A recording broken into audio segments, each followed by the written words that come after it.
Bharatiya Janata party सरकार जो संरक्षण घोषणा करिसेंती ये केवल जनरल स्टडीज रे +3 रे 2,73,000 सीट रु 70-80,000 सीट खाली पड़ुची सेठी संरक्षण देबे किंतु निजुक्ति भित्तिक संरक्षण होउची इंजीनियरिंग और मेडिकल और टेक्निकल सब्जेक्ट रे सेटा से टैक्टिकली अवॉइड करछंती सेइथे पे आज हमर समस्त मान्यवर विधायक एमपी सीनियर लीडर माने गवर्नर को जाकि दाबी पत्र देइछंती मान्यवर राज्यपाल को एवं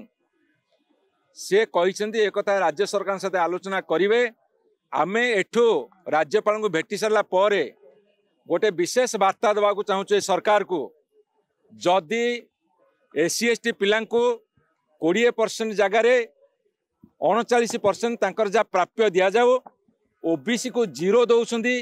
27% दिया जाओ विशेषकर इंजीनियरिंग मेडिकल एवं टेक्निकल शिक्षा दिया जाओ नचेत आज जो झलक देखी से देखिए या केते भयंकर हो पारे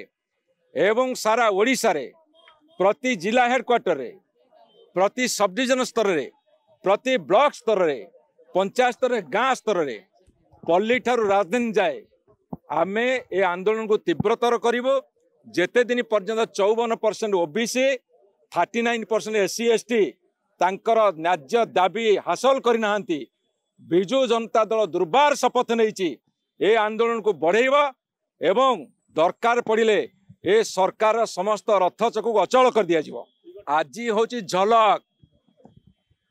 गोटे पलक रे झलक देखिले हजार हजार संख्यार बिजु जनता दल नेता शुभेच्छु कर्मी विशेषकर SC/ST OBC बंधु मैंने आसीते आगामी दिन में जो भयंकर लड़ाई हम से राज्य सरकार प्रस्तुत रुहतु ता पूर्वर दाबी पूरण करनियंतु।